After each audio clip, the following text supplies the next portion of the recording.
Alright, what up, y'all? It's your boy Martin, aka the Boxing Purist. Welcome once again to the Truth and Absolute channel, where I speak the truth and nothing but the truth. So help me, good God Almighty. Alright, y'all, if you're new to the channel, make sure that you hit that subscribe button before you go. Hit that like button. It helps the video go viral, you know what I'm saying? It helps it go places. If you want to talk boxing, go to the comment section down below. Engage in some boxing chatter down there. Everybody down there loves talking boxing, man. We got guys, we got women, we got everybody there talking boxing, man. This is the Truth and Absolute channel, non-biased boxing content. With that being said, let's get right into this one. So, we already know the topic that's buzzing around the boxing world, right? Yesterday we just had a fight, which was a great fight between two legends in the game, soon to be legends in the game, between Artur Beterbiev and Dmitry Bivol, in a highly anticipated fight that we have been talking about for quite some time, that we have been waiting for quite some time due to the injury that Artur Beterbiev suffered months back when they had to postpone the original date. And yesterday we got the fight, and let me tell you, man, it was it definitely, in my personal opinion, lived up to the hype. The fight went, at any moment it could have changed. The way that the fight was fought was definitely, it kept you at the edge of your seat. You didn't know what was going to happen each round by round. You had no clue what was going to happen. You just knew that you had two warriors in there engaging. Now, round of applause for both fighters, right? Both Artur Beterbiev and Dmitry Bivol.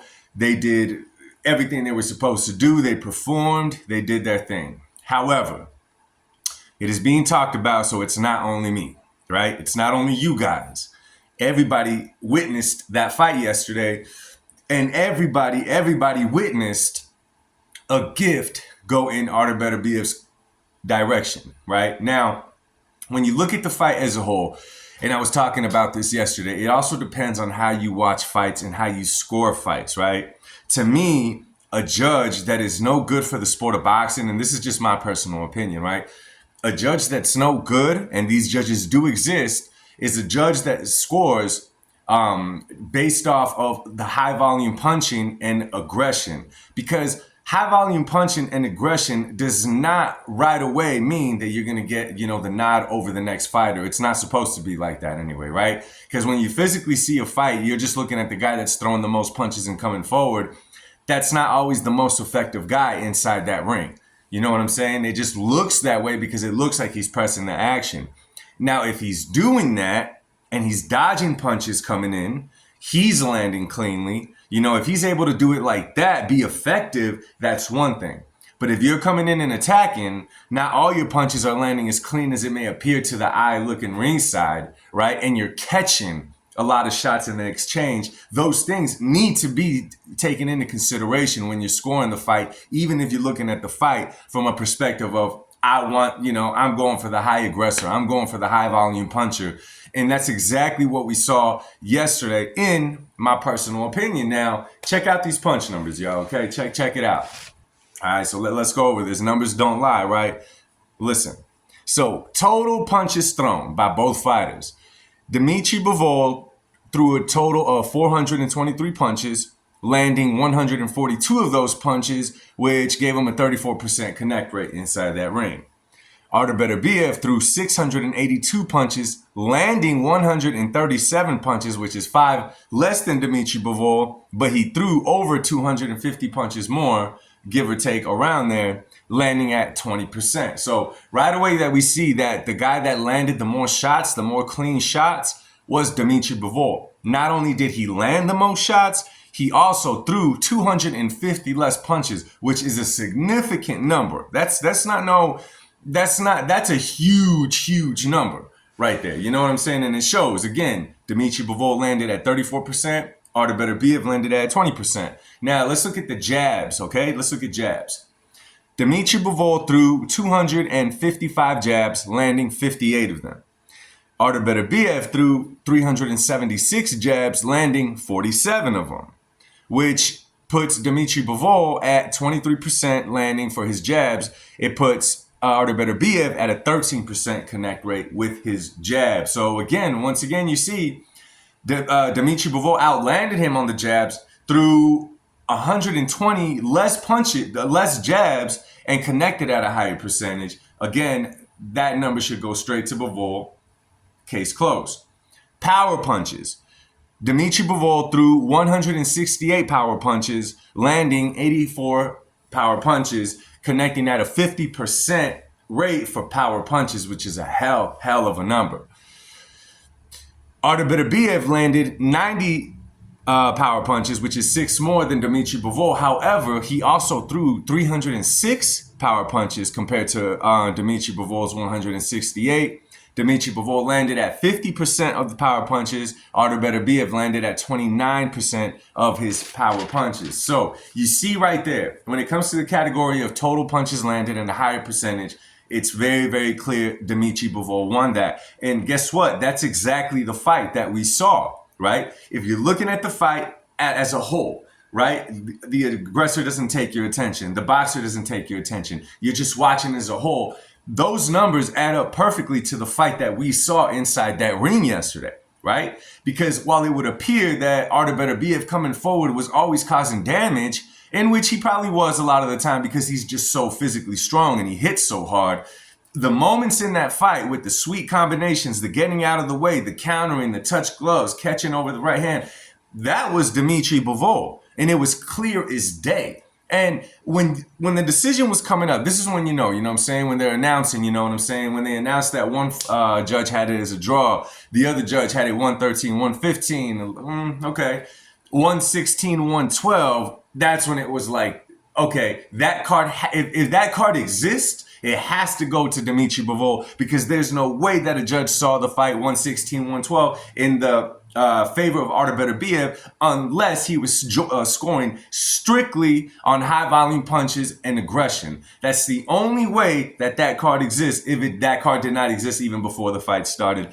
only God knows, right? Only God knows. However, you take these things into consideration, man. That's the fight that we saw. When you're waiting for them to call the fight, I was almost positive inside that they were going to raise Dmitry Bivol's hand.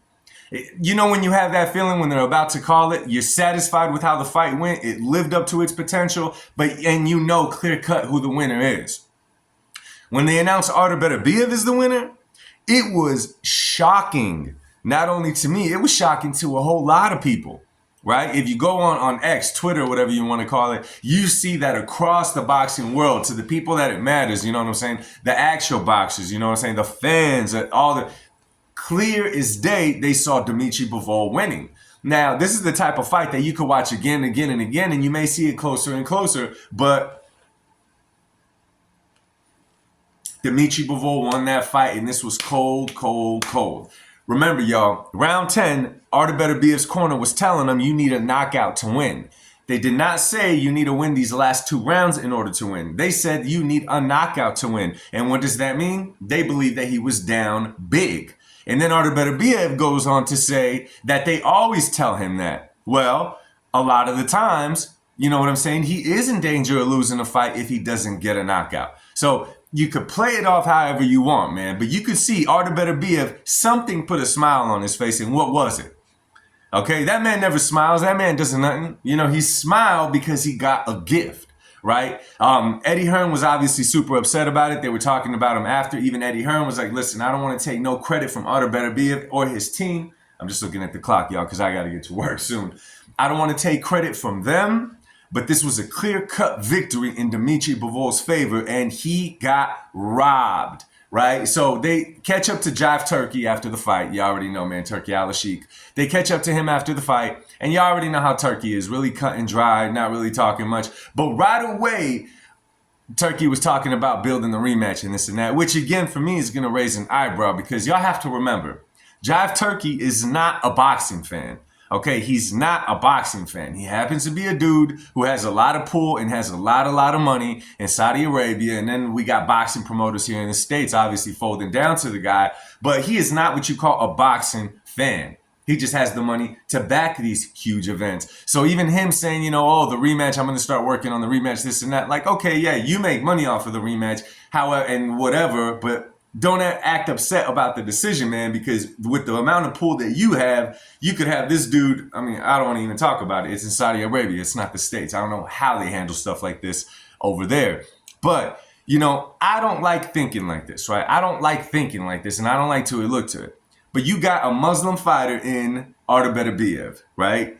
You got a pro-Muslim crowd being in Saudi Arabia. You got the promoters, everyone hopping inside the ring of that same faith. I don't like to talk like this. I don't like looking at it like this, man. But it upsets me that Dmitry Bivol, David, right? You know what I'm saying? In this, if you want to talk about it in a biblical story, David defeated Goliath, and somehow we turned it all around and gave the fight to Artur Beterbiev, which is so cold.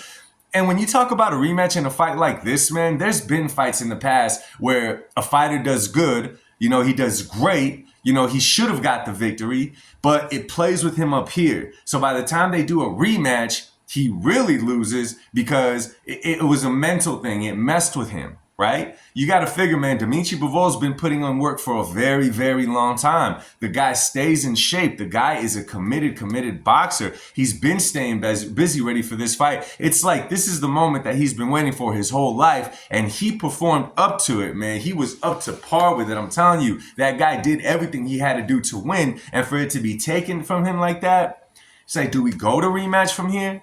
Or do we just kind of leave it like that? Like, man, they screwed up this one. One second, yo. They really screwed up this one, you know? And of course, remember, y'all, the winner of this was supposed to fight potentially the winner of the David Benavidez, David Morrell fight that's happening in January. But if you do a rematch with this, it changes everything. It literally changes the whole demographic of it, man. And it was not supposed to go this way. It's unfortunate for Dmitry Bivol, man, but I'll tell you what. After last night's performance, I became an even bigger fan of Dmitry Bivol because I'm literally sitting here making excuses. The fighter that was in the ring did not give not one.